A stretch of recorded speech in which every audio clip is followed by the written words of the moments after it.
Good morning, trainers, and welcome to Toga Tips. I'm joined by my brother Chris, and today we've got a special Pogo discussion for y'all. Good morning, Chris. How's it going? I'm doing well. Ready to catch a bunch of shiny Sandshrew tomorrow. Good, same here. So the topic of today's video is Community Day. The first two Community Days of the year have come and gone, or three if you're watching this, after a low and Sandshrew weekend. So for our Calm Day predictions, the two of us will alternate from month to month with the Pokemon we think will be featured, as well as the possible exclusive moves that they could learn. We've got a lot to discuss, so let's start things off with my predictions for next month. So at the time of recording this video, we're 2 weeks into the season of Alola, and the first Calm Day we have this weekend is Sandshrew. The season of Alola seems to be doing a lot of Alola-themed events, so it's fair to assume that we'll get another Gen 7 Pokemon for April. Obviously, Niantic isn't about to drop one of the new Pokemon that just debuted, so with that in mind, I predict that April's Pokemon will be Rattata. Like Sandshrew, it's another Alolan form that we've had for a while, plus it's been made fairly common through events, and its Alolan variant of Raticate has a lot of potential for PvP. As for moves it could learn, I noticed that one of its current charged moves is Dig. I did some digging online and found this was one of its main series transfer moves. You know what else is a transfer move for Raticate? Body Slam. This move would do absolute wonders for both forms of Raticate. As you know, it's a highly spammable move and would also get the same type attack bonus for both Pokemon. At the same time, Counter would also be a great option as a fast attack. Something far better than what the Rats currently have. So for April, I'm going to predict Rattata with either Counter or Body Slam for exclusive moves. But of course, while Alolan Raticate would be especially good with these moves, fighting types would still destroy it in PvP. Yeah, that is pretty unfortunate. Fighting types are definitely Raticate's Achilles heel, but these moves will still help their overall performance. So Chris, who do you think is going to be coming for May? With May being the last Community Day of the season of Alola, I think it's only natural that we end the season with one more Pokemon with an Alolan form, but this time with Geodude and its Alolan form. This would definitely be an exciting Calm Day with two 3-stage families. Which move would I give each of the Golem though? I'd personally give both these Pokemon Rock Slide. Cantonian Golem would be hard to save for PvP, but it would at least make it a decent budget rock attacker. And Alolan Golem would have a stronger move to use alongside Wild Charge in PvP, and not have to rely on debuffing itself whenever it wants to do a lot of damage. That's a great idea, and I'd totally be down for a Cheese Ball Calm Day. So for June, I'm just going to go out and say that my next Calm Day prediction is rather controversial. For my prediction, I think June is going to have a Dino-featured Calm Day. Think about it. It's the first Calm Day of the summer, so Niantic may want to do something big. At the same time, I've noticed a bit of a pattern that could predict future Calm Days. As you may recall, Gible was highly featured in the Wild and Raids during GoFest in 2020. Then 11 months later, it got its own Calm Day. Fast forward to GoFest 2021, where we saw something similar with Dino. With that in mind, it wouldn't surprise me that Dino would come in June, and if it does, it's possible that future GoFest Pokemon could be featured this way and have a Community Day a year later. Guess we'll just have to wait till June to see if my hunch is right. As for moves, I think adding a brand new move can make its evolution shine. To make Hydreigon more offensive in raids, a powerful Dark-type move like Brutal Swing could make it drastically better. Alternatively, they could go the Dragon route and give it Dragon Rush, which could help Hydreigon compete with the bigger dragons like Rayquaza and Salamence. Yeah, I think that's a really great idea. After the massive Community Day of Dino will come the month where GoFest will take place, and I think this will be a bit more of a low-key Community Day. So I'll be guessing Wailmer. Wailmer can certainly still be exciting though. It's a 400 candy Pokemon, so it would be a great time to get candy for it.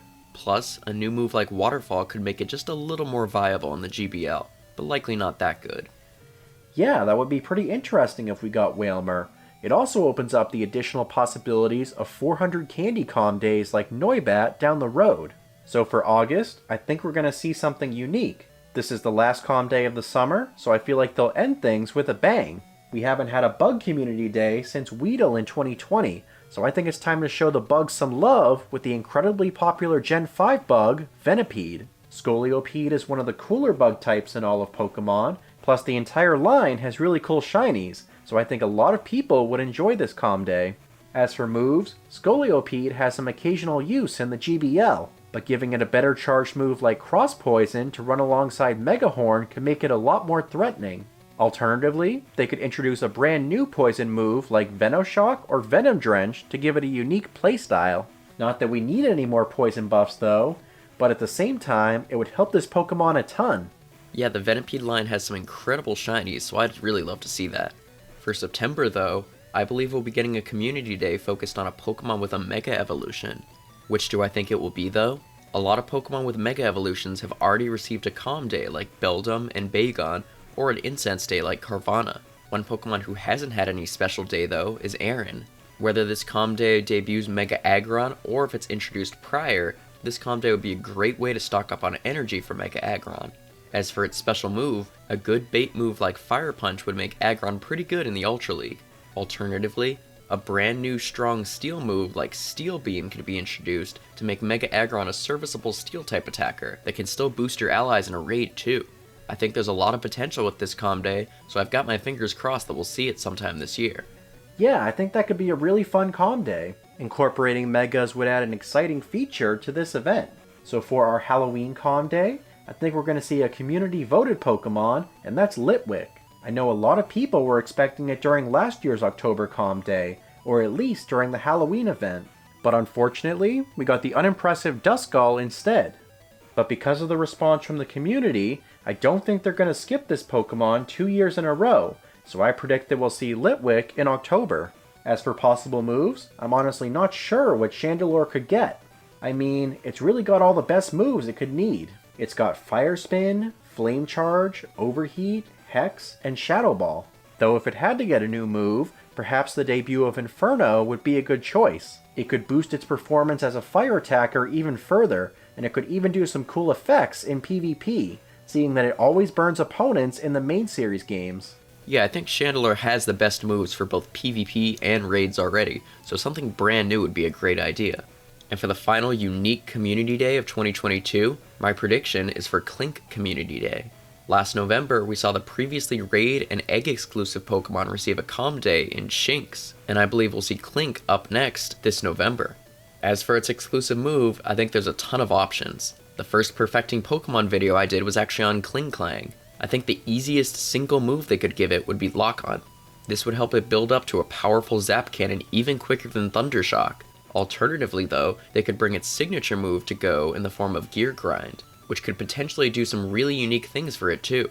Yeah, that would be really cool to see. I'm definitely down for more egg Pokemon. So with Clink as our November Pokemon, our 2022 Calm Day predictions are complete. Hopefully some, if not all of our predictions come true, because then we'd have some exciting Calm Days this year. But if not, at least we can say we tried. So what did you think of our choices for 2022? And are there any Calm Days that you'd like to see this year? Be sure to let us know down in the comments. And if you enjoyed this video and want to support the channel, then give it a like and subscribe for more Pokemon videos. Chris, thanks so much for joining me today. Yeah, it's always fun. So next week we're headed back to the Hisui region with a very shiny video you won't want to miss.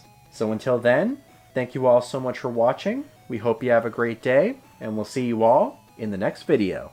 Take care.